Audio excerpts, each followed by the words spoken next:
nagtatamlayan na. Pero mga kapatid, bilang mga anak ng Diyos, talagang meron ho tayong privileges at meron din ho tayong duties. Ano po yung unang duty? Live deeply in Christ.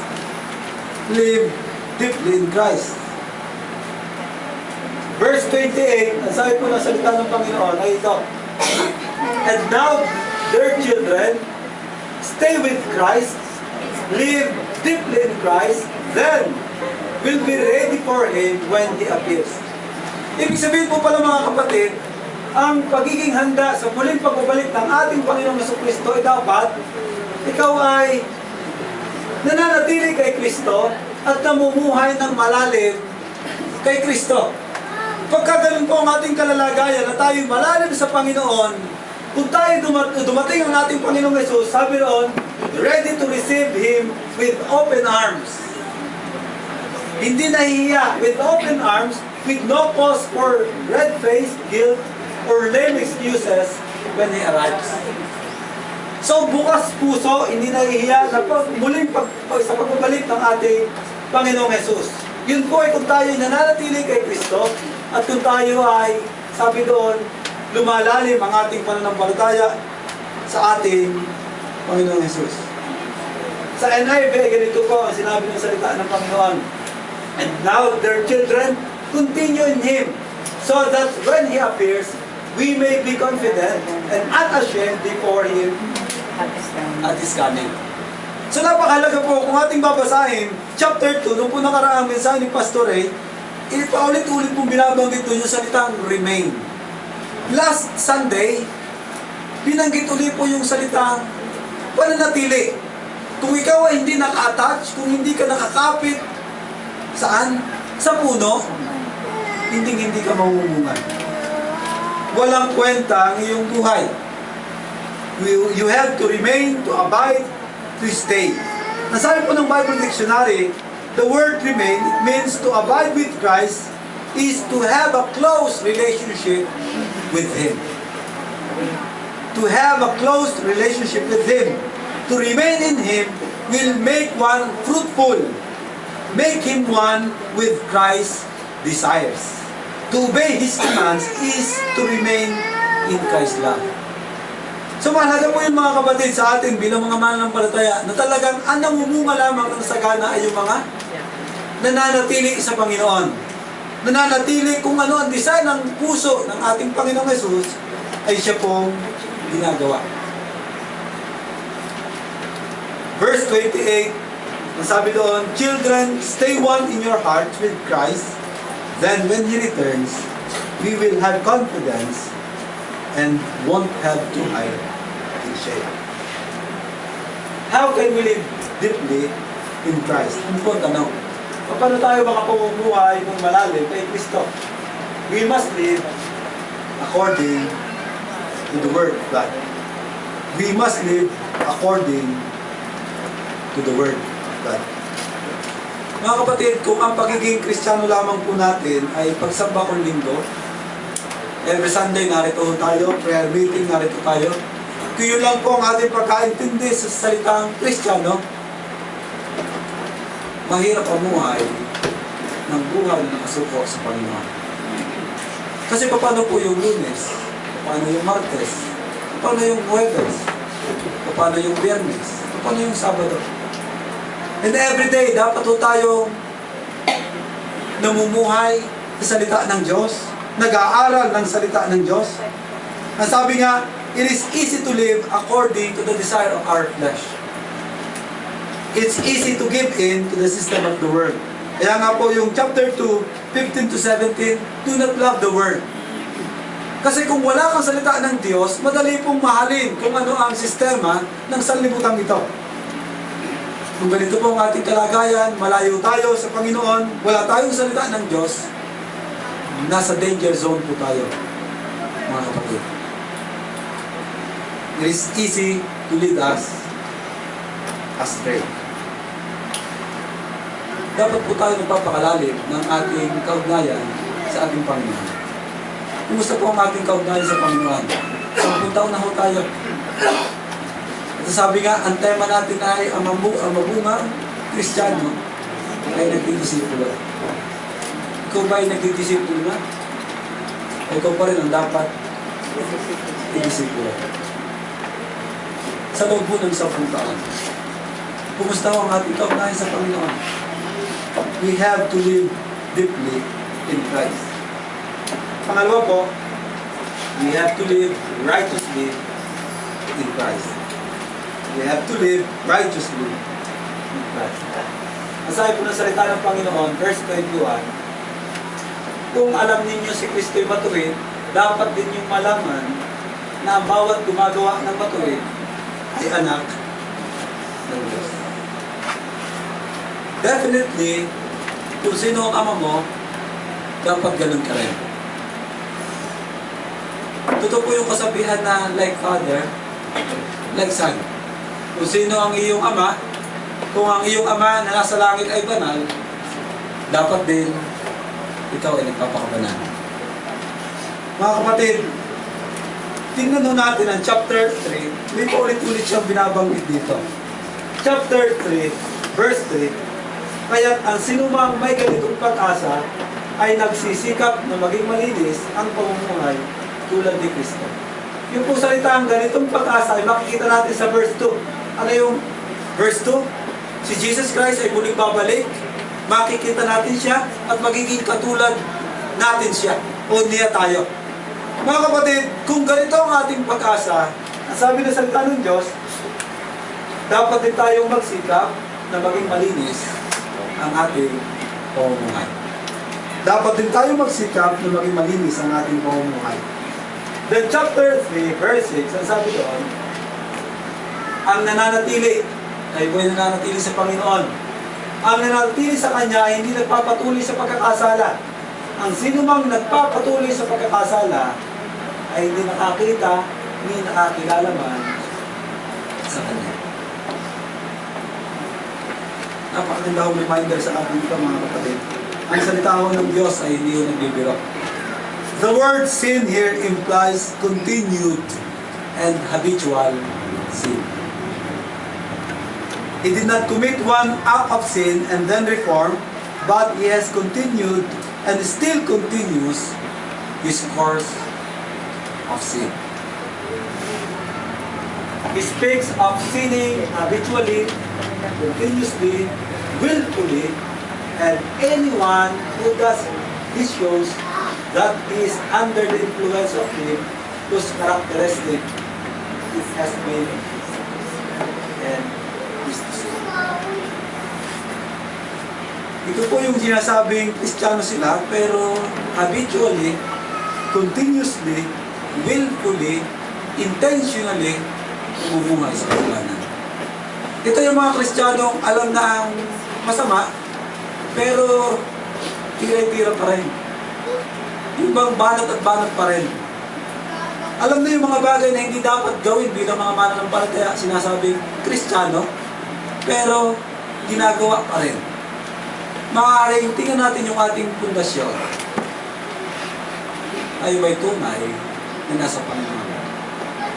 Mga kapatid, sinasabi lang po ng salita ng Diyos ngayong umaga na hindi po pwede mangyari na kung sinasabi mong ang Diyos, ang iyong Panginoon, sinasabi mong sumasamba ka sa tunay na Diyos, pero ang buhay mo'y taliwas doon sa sinasabi mong Diyos, baka nito wala tayong tunay na relasyon sa Diyos na ating sinasabing Diyos nga ng ating buhay. Chapter 3, 7 and 8, mga anak, huwag kayong pagaya kanino man, na sino mang gumagawa ng matuwid ay isang matuwid tulad ni Kristo. Ang nagpapatuloy sa pagkakasala ay ampo ng dyablo, sapagkat sa simula pa ay gumagawa ng kasalanan ang dyablo. Dalawa lang po yan. Anak ka ng Diyos o anak ka ng dyablo? Anak ka ng Diyos o anak ka ng dyablo? John is saying practicing sin is no part of the Christian's experience. And if anyone indulges this practice, it is clear proof that he is not seen Christ, nor had a personal or permanent experience of Him. Yun po ang totoo mga kapatid, na kung ang isang Kristiyano ay sinasabing Kristiyano, pero tuloy at tuloy pa rin sa paggawa ng kasalanan, at talaga nag-i-indulge siya sa paggawa ng kasalanan, it is clear proof that is no Christian. Hindi po kami sabi nun, kundi ang salita ng Diyos. Are you really? Sorry. Chapter 3, verse 9, ang tinanggap ng Diyos bilang anak niya ay hindi nagpapatuloy sa pagkakasala, sapagkat ang nananatili sa Kanya, o sapagkat nananatili sa Kanya ang buhay na galing sa Diyos, at dahil ang Diyos ang Ama niya, hindi siya maaaring magpatuloy sa pagkakasala. Napakaganda ho talata mula sa salita ng Diyos. Dahil ang ating Diyos, ang ating Ama, talagang hindi dapat tayong patuloy sa kasalanan. Kumusta po ang ating buhay, mga kapatid? Tayo ba ay nagtatampisaw sa kasalanan? Kumusta ang ating buhay, ang ating kaugnayan sa Panginoon? Meron tayong pribilehiyo at meron din naman tayong tungkulin bilang mga anak ng Diyos. Sabi po ng isang komentary, kanya hong ginawang outline, ito pong chapter 3, 1 to 15. Sabi niya, yung pong verses 1 to 3, deliberation grieves the Father who loves you and has a wonderful future plan for you.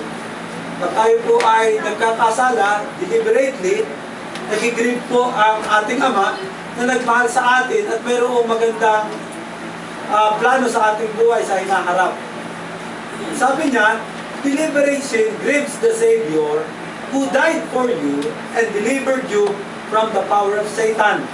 So pag tayo nagkakasala, nagpipighati ang ating Panginoong Yesus, namatay para sa atin at nag-deliver sa atin mula sa kapangyarihan ng kaaway o ni Satanas. Pangatlo, deliberation grieves the Holy Spirit who lives in you and gave you new birth. So ito po yung Trinity. Talagang nalulungkot siya kapag tayo ay deliberately, napipigati siya kapag deliberately, Gumagawa tayo ng kasalanan. Mga kapatid, mahirap po mamuhay sa matuwid at mahirap din ang mamuhay sa kasalanan. Ano na ang ating pipiliin? Tayo po ay mayroong pribilehiyo, mga kapatid. Minsan hindi natin ginagamit ang pribilehiyo nito. Naalala ko po yung isang istorya na mayroong isang magulang na kung saan ay may anak na nagpunta ng ibang bansa ng US. At ang kabilin-bilinan nitong ina ay pag nandoon ka na, iparadala mo naman ako ng pera. So, buwan-buwan, nakatatanggap siya ng isang pirasong papel. Pagkatapos ay sabi niya, nilalagay lang niya sa kanyang dingding, kinakapit. At minsan, meron pong kumare na bumisita sa kanya. Tinanong siya, sabi niya, kumare, kumusta na? Di bang yung anak ay nasa ibang bansa, dapat mapera ka na. Nako, yung anak ko yung walang kwenta. Hindi nagpapadala. Wala man lang pinadadalang na pera. At bakit ano ba mga pinapadala sa mga papel lang? Tingnan mo, nandyan. Makita, dollars pala. Kasi alam niya, peso lang yung Philippine money. So ginagawa niya, kinakapit lang niya. Hindi alam niya na marami siyang pera at dollars. Minsan ganun din ang ating kalagayan, mga kapatid. Alam naman natin, pero hindi natin pinininindigan. Alam natin, pero bakit malayo sa ating sinasabi yung ating ginagawa? Kung tayo'y tunay na anak ng Diyos, mga kapatid, meron po tayong pribilehiyo. Ano po yun? He appeared to us to take away sin and to deliver us from the devil's work. Pangalawa, He will appear to us. pag ba siya'y muling bumalik, kayo po ba'y handa na? Handa na po kayo. O abala pa rin sa mga bagay dito sa lupa, iiwan din mo ninyo yan. O gusto ho ninyo, kami ay pupunta na, tapos kayo lamang dito. Intindihin ho ninyo yung mga naiwan, o kayo po sa inyo yun. Sa mga kapatid, yung pong ating pribilehiyo, atin po yun. At dapat nating panindigan. Dapat nating tayuan bilang mga anak ng Diyos. Pero mga kapatid, meron din ho tayong duties. Ano yun? Kailangan ho nating magpakalalim sa Panginoon. Lahat ng pagkakataon, manalangin ho tayo, mag-aral ng salita ng Diyos sapagkat doon ho tayo lalalim. Napakalaga po nun mga kapatid. Pangalawa, kailangan nating mamuhay ng may kabanalan. Mamuhay ng mayroong katuwiran. Na-enjoy po ba niyo ang privilege na meron tayo mula sa Panginoon? Na-enjoy po ba ninyo? Amen. May po ba nabibigatan sa duties? Dalawa lang ho yan. Kasi ako naniniwala po na kung isang Kristiyano ay nagpapakalalim sa Panginoon, the more na umiiwas siya sa kasalanan. Kasi pag lalo mo minamahal ng Panginoon sa iyong buhay, ang kasalanan hindi mo pinapansin. Pero pagka ikaw ay nagkukulang ng pagmamahal sa Diyos, ano nangyayari? Lumalapit ka sa mga bagay na ayaw ng Diyos. Tandaan po natin, ito po ang palatandaan na ang isang tao ay lumalakad sa kasalanan kapag ka nagkukulang siya ng pagmamahal sa Diyos. Di ba kahit naman sa relasyon mag-asawa, kaya mong ma-detect kung yung asawa ay faithful pa sa'yo o hindi na? Ganun din ang pag-ibig natin sa Panginoon. Hindi mo po pwedeng puro-puro lang at para-palagay. Hindi mo pwedeng husga-husga lang o opinion. Pero mga kapatid, napakaganda kong paalala sa atin ng salita ng Diyos na kayo at ako ay may pribilehiyo at salamat sa Diyos dahil po yun sa malabis na pag-ibig sa atin ng Diyos. Pero kailangan din natin tukdin ang ating tungkulin hanggat hindi pa bumabalik ang Panginoon. Higit na po ba kayo? Pwede ko na ito natin pag-pray na kayo po nila ng nilog ngayon. Nahilip na po ba kayo? Pero mga kapatid, habang narito sa daigdig na ito, gawin doon natin ang ating tungkulin bilang mga anak ng Diyos. Panginoon, nagpapasalamat po kami sa inyo. Meron kaming pribilehiyo. Kayo po ay naparito sa lupa dahil sa amin, upang tubusin kami sa aming kasalanan at wasakin ang gawa ng kaaway sa aming buhay. Panginoon, idinadalangin po namin sa inyo ang bawat isa. Kung sa aming kalagitnaan, Panginoon, ay meron pang hindi malinaw ang kanilang relasyon sa inyo, Panginoon, pagpakahayag po kayo sa aming buhay. Totoo, Panginoon, gaya ng inyong mga salita, na ang tunay na anak ninyo ay hindi nagpapatuloy sa kasalanan. Mga kapatid, mabuting suriin natin ang ating mga sarili. Tayo ba sinasabi natin tayo anak ng Diyos? And still, namumuhay tayo sa bisyo, namumuhay tayo sa hindi pagpapatawad, namumuhay tayo na mayroong galit sa ating puso, mayroong hinanakit sa ating puso. Maring suriin natin ang ating sarili.